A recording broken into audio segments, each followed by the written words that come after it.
विधानसभा चुनाव 2023 में मध्य प्रदेश की कई विधानसभा सीटें ऐसी हैं जो चर्चा का विषय बनी हुई हैं।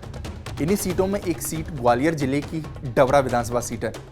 नमस्कार, मैं हूं देवेश यादव और आप देख रहे हैं टीवी 9।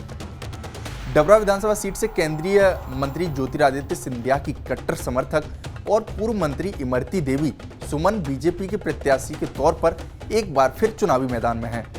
एक ऐसी सीट जहां से कांग्रेस में रहते हुए डबरा विधानसभा सीट से इमरती कभी चुनाव नहीं हारी, लेकिन जैसे ही वो बीजेपी के प्रत्याशी के तौर पर 2020 का उपचुनाव लड़ी तो वहां से हार गईं।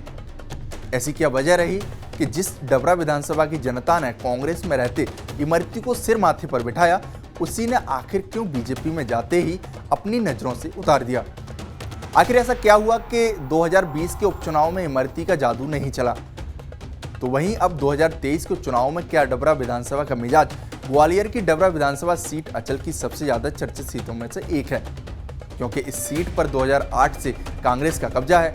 पहले इस सीट पर भाजपा का कब्जा था। प्रदेश सरकार के गृह मंत्री डॉक्टर नरोत्तम मिश्रा 1998 और 2003 में इस सीट पर चुनाव जीत चुके हैं, लेकिन परिसीमन में यह सीट आरक्षित हो गई और अनुसूचित जाति के कोटे में चली गई।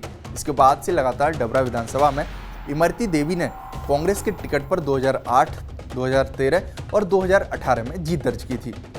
कांग्रेस की 15 महीने की सरकार में महिला एवं बाल विकास मंत्री बनाई गई थी, लेकिन जैसे ही केंद्रीय मंत्री ज्योतिरादित्य सिंधिया ने कांग्रेस से बगावत कर बीजेपी का दामन थामा, उन्हीं के साथ इमरती देवी भी बीजेपी में आ गई, जिसके कारण 2020 के उपचुनाव हुए और इमरती देवी को इस सीट से बीजेपी का प्रत्याशी बनाया गया और वहां से वो चुनाव हार गई।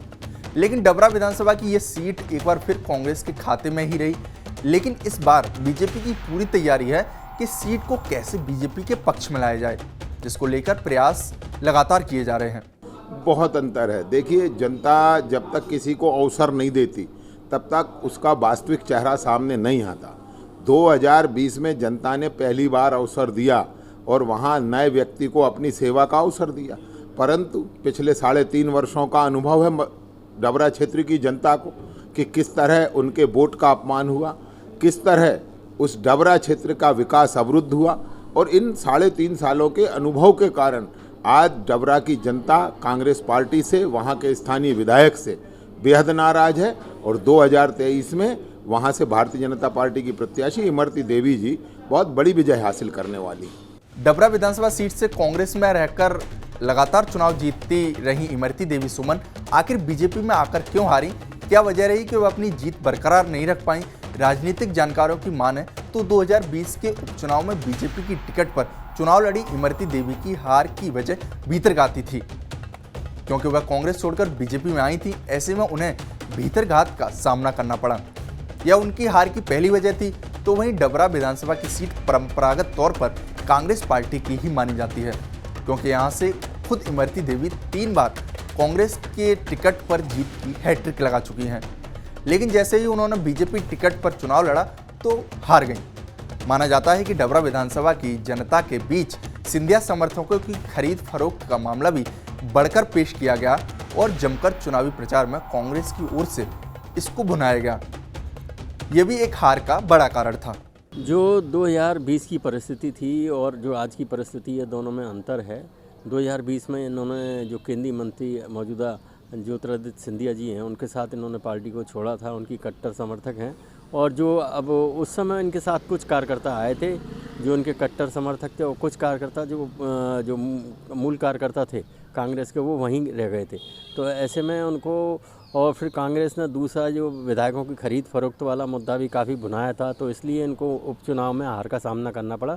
लेकिन अब स्थिति भी इतनी आसान नहीं है इमरती देवी के लिए कि वो आसानी से इस चुनाव में अपनी जीत का परचम लहरा सकें, क्योंकि अब जो इनके प्रतिद्वंदी हैं उनका भी एक अश्लील वीडियो वायरल हुआ है। तो ऐसे में उसका लाभ भी ये उठाने की कोशिश करेंगी और ये अपना जो सिंधिया फैक्टर है इनके साथ, उसका भी लाभ उठाने की कोशिश करेंगे। एमपी विधानसभा चुनाव 2023 में डबरा विधानसभा सीट पर इमरती देवी सुमन की जीत के बीजेपी के दावों के बीच बीते दिनों सोशल मीडिया पर इमरती देवी का एक कथित ऑडियो वायरल हुआ था, जिसमें कांग्रेस विधायक सुरेश राजे के खिलाफ ऐन चुनावी मौसम में बदनाम करने की साजिश की बातचीत का दावा किया गया था।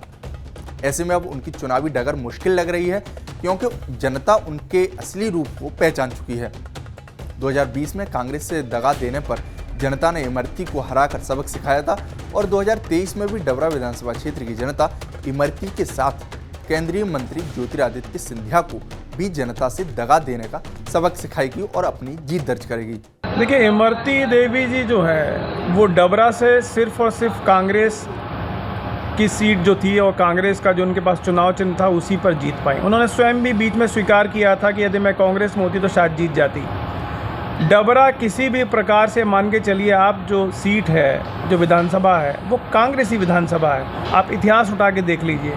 और जिस प्रकार से इमरती देवी जी ने गद्दारी की, उस गद्दारी का इनाम उनको 20 में भी मिला।